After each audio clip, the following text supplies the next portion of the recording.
Hey everybody, here with Phil Henley from Wings of Pegasus, and I know you guys have watched his channel.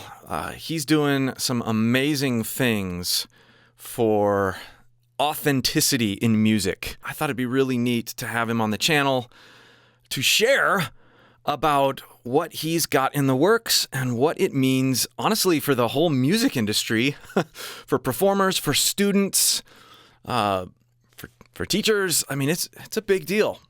What you got going on, Phil? Now, over the last few years, I mean, as you know, I've been looking at performances on my channel for a very long time and doing analysis videos, and they started out really with people just wanting to know about guitarists and what they were doing, because I'm kind of a guitarist first and foremost. But yeah, as the requests came in, I started pointing out things about playing the guitar, and then people wanted me to analyze performances because they knew kind of what I did and, you know, my history of performing live and all that kind of stuff. So I then moved into just explaining things about performances in general, pointing out things about the guitar. And then over the next few years, what I started to notice with the videos, especially the more recent ones, where I'm looking at performances from maybe, 2010, 2015, and then even more up to date and recent, was this trend of the vocals being pitch corrected or tuned, or people maybe using auto-tune live, or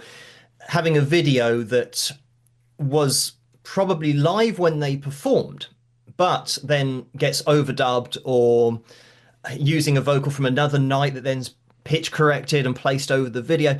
And I think this all came about really because a lot of the performances that I was looking at was, from maybe the 60s, 70s, 80s, 90s. I mean, I'll look at every request. Yeah. I'm not kind of sticking to any one genre or anything like that. But then people said, oh, well, can you do some more recent stuff? And I guess that was I don't know, that was the thing about doing something more recent.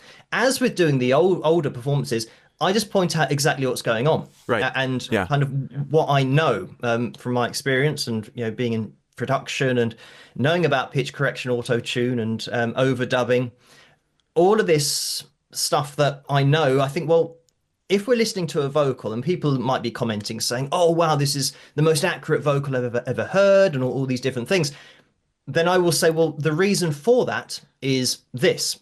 And I'll show it on the vocal pitch monitor and show that it is being calibrated to A440 standard pitch equal temperament. So that's the explanation for why people think, oh, wow, this sounds amazingly accurate for a live vocal. So obviously pointing things out, but then people's subjective reaction to that, two different things, because I'm just analyzing a video that I've been asked to look at, and I'll tell people what's going on. If it is pitch corrected, I'll point that out. If it is a live auto tune, I'll point that out as well. So yeah, it's something that video by video, it just happened kind of more and more. And it was almost just like a conveyor belt of the same performances, the same kind of things, like really heavy pitch correction being placed on the vocal, but everybody in the comment section being totally unaware. Yeah. And I think, with yourself, you're the same as me, that when you hear a vocal that has been heavily tuned, it's like, well, that's the first thing you hear. Mm-hmm. It is just the, I don't know, the mechanical accuracy of it and the finite values, because that's what you're getting. You're getting a note that has been predetermined. People are going to make assumptions based on certain artists that may or may not be there also, right? Yeah. Like, there's going to be this default of, oh, this has tuning, when actually maybe it doesn't. Or this was mimed when maybe it wasn't. And so there's just this, there's almost this paranoia now about, like, I mean, from on YouTube and live performances and stuff, where people don't know what's going on, and maybe they feel like they've been lied to, even in terms of, like, they're going to a live show and they show up and something's a little off. They're listening, they're watching, and the energy is, yeah, it sounds good, but it's too perfect. And wait a minute, are they miming or are they using a lot of tracks? That's okay for certain situations, but I was told that this was so-and-so band live. So there's this value proposition that's not being met, or maybe not being met. And so it's caused this distrust and uneasiness, I think, for fans, that something needs to be fixed. Yeah, and that's very much the message that I get from fans of bands who have, as you say, maybe turned up to a show, and all you see on the advertising boards is this band live tour, and everyone is assuming live means actually doing it. Yeah. And I think that has been the definition probably since the beginning of music, that when you go to watch somebody live, that's why it's called live, because you're not listening to a CD. You are seeing, appreciating it live. So yeah, that was very much the angle that people, once they'd then gone to this show, and even actually being there, they have this, I don't know, feeling of being misled, because they think, well, this isn't what I paid for, because I'm paying for a live show, for a live vocal, and what they're getting is not that. So yeah, this really got me thinking over the last kind of 12 months is how long I've been working on it. But my focus has been really to bring a bit of transparency and honesty to the music industry in general, and especially for live performances. And I know the application of what I'm doing most likely will spread, but for live performances, for people to know if they are going to be hearing a live vocal. And the thing that I'm working on is called Authentic Vocal. So that's going to be the name of the project. But what it really comes down to is a registered trademark that is displayed on tickets. And like I said, it'll probably roll out in the future to other things. But seeing a registered trademark, and you know what that logo means. It means that you're paying for a live vocal here. So if you see that on your ticket, that's what you're paying for. And if you don't see that on a ticket, there's no guarantee as to what you will be watching, which is how the music industry is nowadays. That's the default, is that you don't know what you're going to be hearing. And you think, well, where else in commerce do you have that, where you're paying for something and you don't know what it is? It's like, I mean, it just does seem a bit crazy. So let me ask you this. Well, first of all, one of the things I love about going to a show where I know the vocalist is singing live, sometimes because I've actually talked to that vocalist before the show, is that I can enter into this unique experience with that vocalist. I went to a Periphery show a little while ago, and they were doing 2 nights back to back, and it was one of the coolest concerts I've ever been to. I mean, I got to take the vocalist Spencer out for a steak dinner prior to the show, so we got to talk about which songs he was going to be singing, and he was mentioning that he wasn't feeling all that great, but he was going to power through anyway.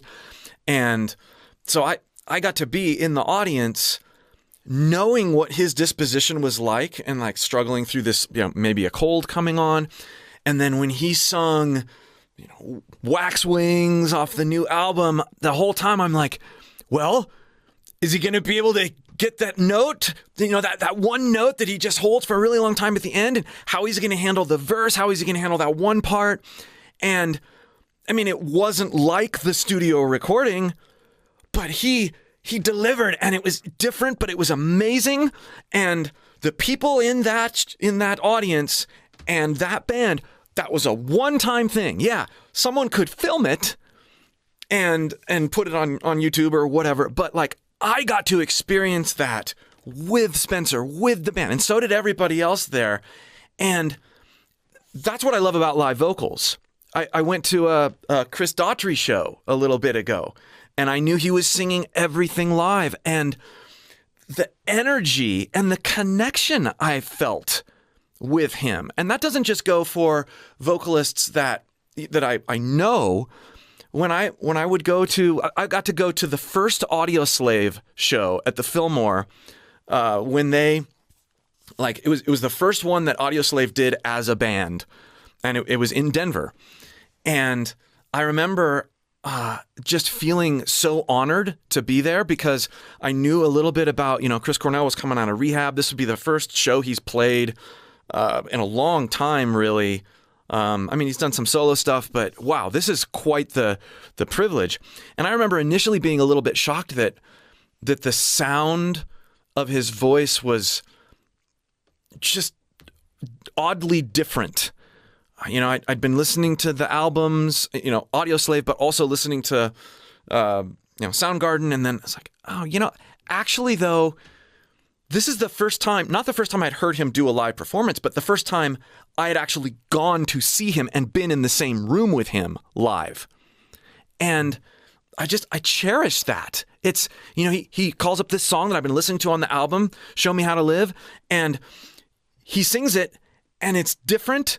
And he fudges some things and can't quite make it, but it was, if it had just been the album recording or an alternate take that they'd done in the studio of the vocals with live musicians, or even parts of it where, okay, the verses were sung live, but then the chorus was, it defaulted to this thing that sounds way different than the experience I'm having, I would have been disconnected. And I've been to shows with bands I really respect where that's happened. The low stuff, the non-challenging stuff is live, and then we go into the chorus, and then, wait a minute, now there's background vocals that aren't represented on stage, and now there's this vocal that sounds more produced and a bit more perfect, and maybe even pitch corrected. And there's this detachment that I sense, but also this detachment that I feel like the audience, there isn't quite this, like, everybody's sitting on the edge of their seat if they're sitting, or they're standing and they're, hoping and being there and supporting the artist, because the artist in some weird way has detached and not supported their audience. So I said I was going to ask a question. My question is this. Where do we draw the line? Is an authentic vocal something that the live vocalist has to be responsible for all of the vocals? Or is it like, I recently had you watch a Michael Jackson video that I did where there was Michael Jackson vocals, and he was giving an amazingly connected performance, but he was sick. And never mind that he was sick. He was dancing and doing the most, like, intense cardio workout on stage while performing Billie Jean. And yet some of the stage mic was still included in certain places in the final mix. But largely he was relying, so that he could get the choreography right, so that he could connect with the audience because he wasn't feeling well.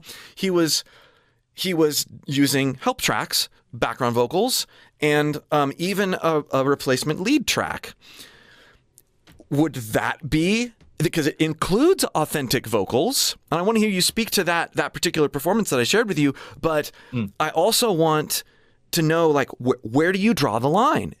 Would that be an authentic vocal? Would that have the badge on it or not, and why? So that wouldn't qualify. Okay. Purely because with authentic vocal, it's exactly what it sounds like. That what I'm doing is ensuring that people, when they go to watch a show, obviously they know what they're paying for, but you're hearing the voice that is being produced into that microphone, and that's coming out of the speakers. And that's all. It doesn't. Pardon? And that's all, right? You're not hearing. That's all. Yeah, okay. Yeah. So when it goes. The voice goes like we are talking here. Right. So our voices are going into the microphone, and we are hearing them out of our amplifiers, our speakers. So as soon as that process is interrupted, such as, as you'll know with effects chains going into, for example, auto-tune live, the voice goes on its own journey now to an effects processor, which changes it before it's then coming out of the speakers. Mm-hmm. And when the voice has been tuned and pitch corrected, even though that's generally going to be a process that happens after the event, but auto tune is what people will be used to hearing live. once that process has happened, you're now not hearing the authentic vocal because the original signal has been modified. So it's all about going back to this original signal as we are producing here. And as soon as that gets edited, it's not classed as an authentic vocal. And I know that people will already say, oh, but what about reverb? What about delay? What about compression? All these different things. All of those things don't change the signal. Like if I'm creating a signal here, as you and I are, you're adding to the signal. If we now supply reverb or apply reverb to our voices, we're still going to sound exactly the same, but now we're in a cave. Or if we're applying delay, you're going to hear the exact same signal over and over and again. We're not jumping ahead of kind of the speakers. Yeah. But I mean, the way that I describe it is when people say, oh, it's just the same as any other effect, I always come back and say, well, technically it's an affect. It's affected what you're hearing before you even heard the signal. The signal isn't what was produced. So the signal is actually not authentic. So if you're applying reverb, delay, and chorus, whatever it might be, to a vocal that isn't the original signal that's been auto-tuned, then the actual voice that was produced into that microphone has disappeared. Mm-hmm. It's kind of, it's not there anymore. So yeah, very much authentic vocal is about transparency, honesty. And in the case that you put forward there, in that particular case, people might say, oh, why is this particular show or why is this particular date not covered by authentic vocal? Then that's where the transparency comes in. And Michael would say, I had laryngitis, so I did as much as I could, but we had to rely on some backing tracks. And I guess that's my ultimate goal, is for in the future, for artists just to be able to say that. Mm-hmm. And if people don't see that, registered trademark on the performance, then they'll know, oh, well, something, for example, they might think, well, this artist is usually singing live, so what was the problem?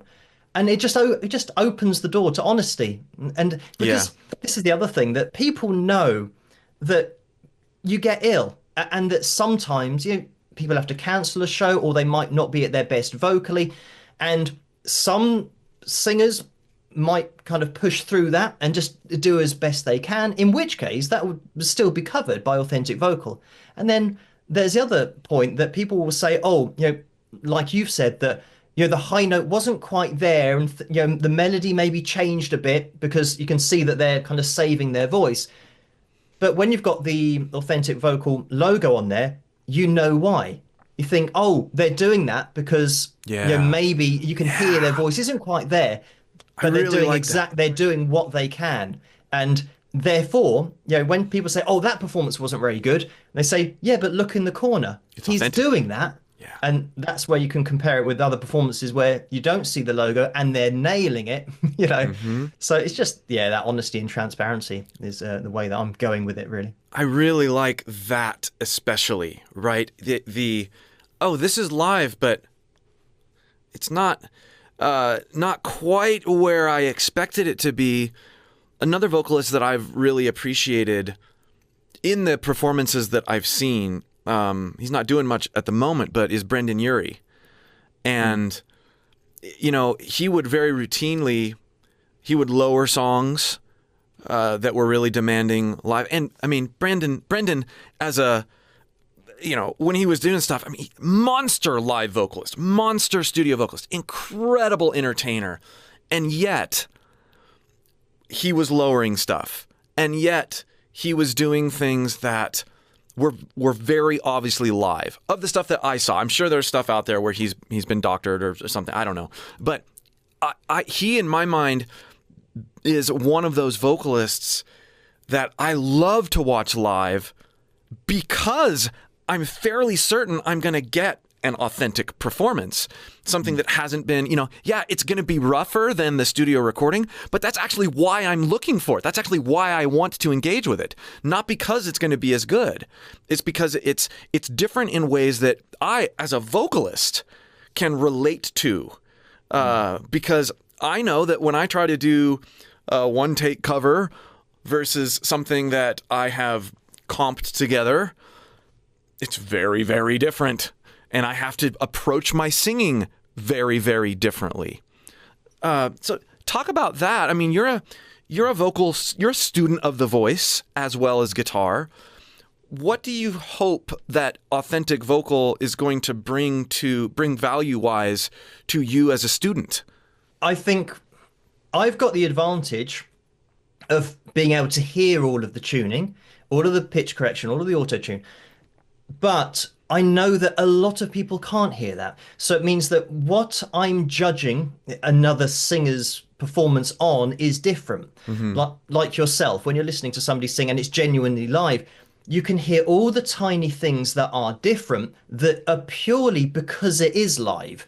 That the artist, or the vocalist isn't going to be, shredding their vocals every night because it's impossible. So you're listening to how they're navigating their way as best they can through their live versions of the songs that might mean you're kind of, meandering around a melody and just taking maybe, a semitone or a tone off a particular note. So even that makes the live performance unique because you're hearing all of these different things going on that you wouldn't do otherwise. So as a student of the voice, because I've got that advantage, it means that all of the stuff that I know is tuned, I can put off to one side and think, well, that's unrealistic. Nobody's ever going to reach that because that's hitting finite values and it's manipulated, and effectively it's a computer processor that is causing the voice to go to these places. So I can focus on the singers that are actually singing live and hearing what they're doing. So, authentic vocal, you said it's rolling out for live performances. Might be on a ticket, might be on a poster. You might see it on Instagram. Like, this tour has the badge on it, and then may eventually roll out to YouTube channels or artists or whatever. Right? Like, my channel, I could enter into an agreement with you and say my channel is sponsored. It's not sponsored, but it is. Yeah, it's independently verified. By Authentic Vocal. Okay, independently verified as Authentic Vocal, which means I am committing to transparency.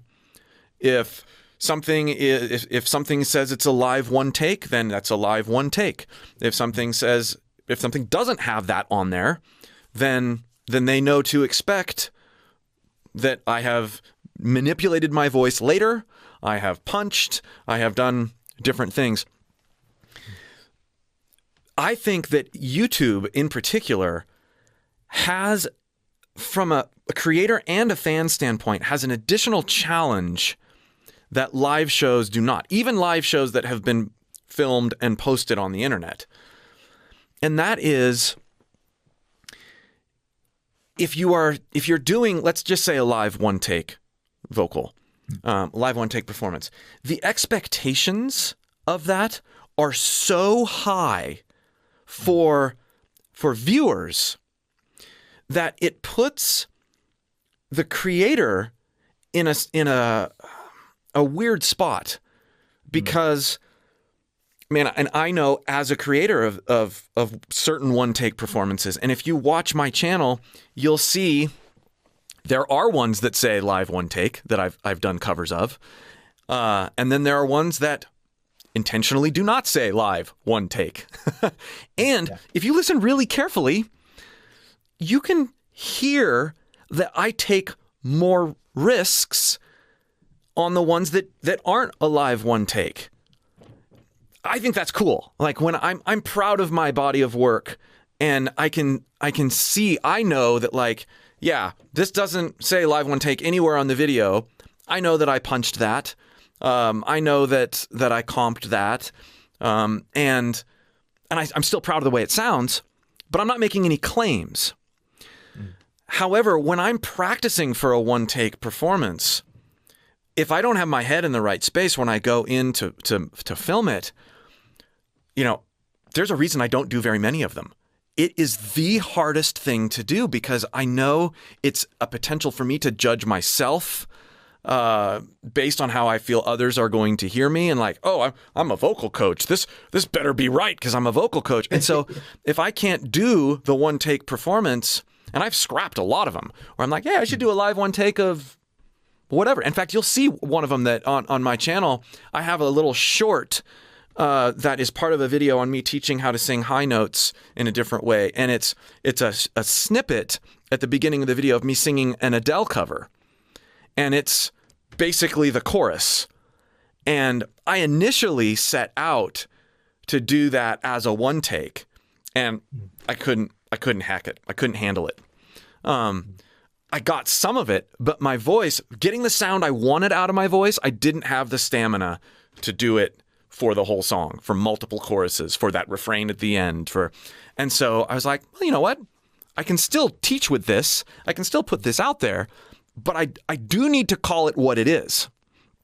Yeah. And anyway, that's like a challenge for me, but I'd love to hear you speak into that challenge as a creator, where it's like, yeah, I mean, it's YouTube. It's going to live there forever, but people still expect there is this sense of, and I do it to myself even though it's going to be a YouTube video and it's going to be a live one take, or even going to be like an acoustic version or whatever, it's going to be judged according to the original anyway. And so I should use all the tools I have at my disposal to make it as good as possible.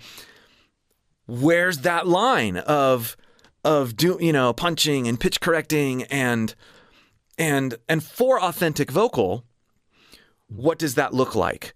Could it be that I release a song, an original song, and it is me miming to the whole song, but I'm not making a claim that it is me singing? Is that an authentic vocal? Because it is, by the definition of authentic, it's still authentic, even though it's a studio vocal, and I'm making a video that goes along with a visual just because I want to put it on YouTube. Or let's say it's even a lyric video that has it's an authentic vocal. I mean, I released a cover, or not a cover, an original song a little bit ago that I didn't do in one take, that has not auto-tune, but a little bit of manual pitch correction on certain notes. But that, for me as the creator of that song, that is one of the most authentic vocals I have ever laid down. Even though I punched, even though I manipulated it a little bit. How does that fit in to this whole thing? Yeah, well, I mean, first of all, yeah, from that creator standpoint, I agree that because it's been going on so long, there's this bar that's been set, and especially independent vocalists that are watching everybody else's videos that are perfect and pitch corrected. They think, well, how can I release something that isn't doing the same thing? Yeah, because it will stand out as not being as perfect as everybody else's video. And, people are influenced by that, and they will keep on, kind of joining everyone else. And that's very much why, it's an industry standard. So now people are doing it just because other people are doing it. Trying to keep up. So, yeah, exactly. So, it is very much a kind of downward spiral when you get into it. Think, well, if everyone's doing it, how do you kind of get out of that? Especially because of, peer pressure of wanting to be seen as good as these other singers that are all doing it. So, yeah, it's, I mean, we're very far into the rabbit hole of now actually trying to come out of that and saying, yeah, but I want to actually sing without, correcting my voice and doing it naturally. And obviously the authentic vocal logo will highlight performances in your example that you gave about singing all the way through. And again, it's something that it might roll out to YouTube and different videos, and my focus is really live shows. That's where I've got a lot of the emails about. Yeah. But I mean, my channel just in itself is proof that, well, everyone doesn't know not only about a live show, everyone doesn't know about everything that's going on. So what would be great is if something like you've done where you get to see a one take vocal, whether that became a trend, and it can be covered by authentic vocal where you do a one take so that everybody now knows. It'd be great if established singers did it so that everyone had a true representation of that artist's voice, so that we kind of get into what is really being promoted in every corner of society about accepting our differences and Yeah. just be yourself, be unique, accept your flaws. Everybody's different, and shapes and sizes. It doesn't matter. We're all unique, and we're all just as valid as the next person. So all of this acceptance that we have of us as humans and society, or we're trying to kind of get towards that. Why draw the line at music? The thing, oh yeah, but music, you've got to now not be natural. You've got to tune because everyone's doing it. Yeah. It's like, well, why are we stopping there? Well, why don't we accept what our voices are like and how we are different? And the reason why every artist is unique, and the only USP of every great singer ever has been their voice being unique. Why do we want to get rid of that all of a sudden, over the last kind of, 5, 10, 15 years, and make everybody's pitch accuracy exactly the same?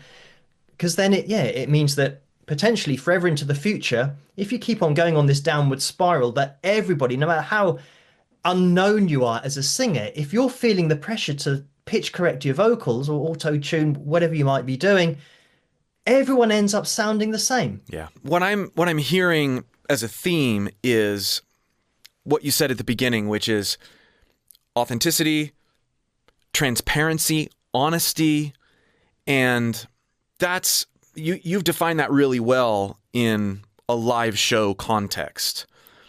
When we get to YouTube, that gets weird, or even when we get to like an album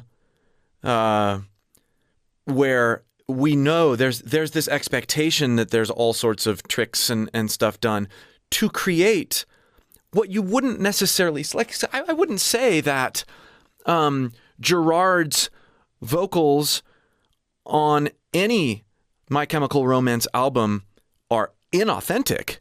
I wouldn't say that. They're authentically him and awesome and all the other stuff, but it's not like using tuning makes the vocal inauthentic. When we're using that word just as a word, not as part of the brand that you're doing. But so tuning doesn't make a vocal performance inauthentic.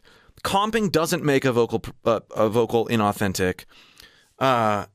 And I'm sort of trying to square that with like my favorite albums that I've connected with authentically, that have authentic yet produced and doctored vocals. Where do I put that? And so you've got the authentic artistry. I mean, what I always go back to is honesty, transparency. So when you're talking about an authentic artist, and you say about somebody's vocal that they might have done in the studio that is authentically them, and that's talking from an artistic standpoint, that as an artist they are authentic and that's their voice. Now, if you were to say to that person, when you recorded that in the studio, did you do multiple takes? Of course, they will say, well, yes, I did. That's authenticity. So then you say, but did you use pitch correction? And they would say, oh, yes, we did. And if they're an authentic artist, they will say, I used it here, that note there, I used it there. And that's authenticity, and that's it. So all of these albums and things that we know, multiple takes, comp takes, and even a little bit of pitch correction in there, just to tweak a particular note here or there, the authenticity of it is the honesty.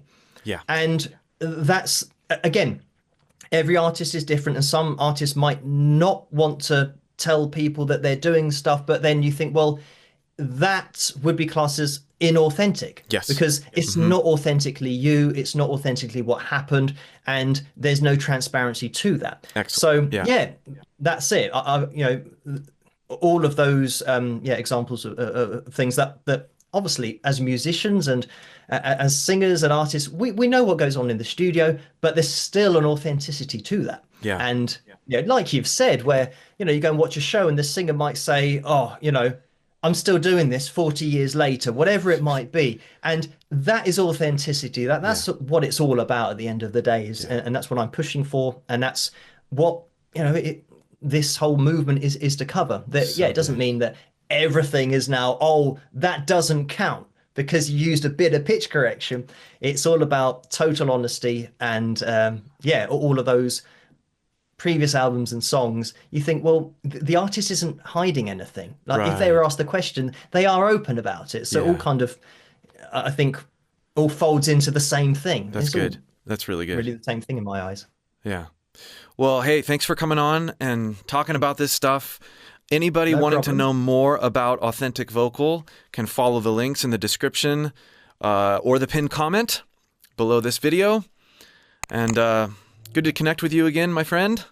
Yeah, and you. Thanks for the chat. We'll see you for more.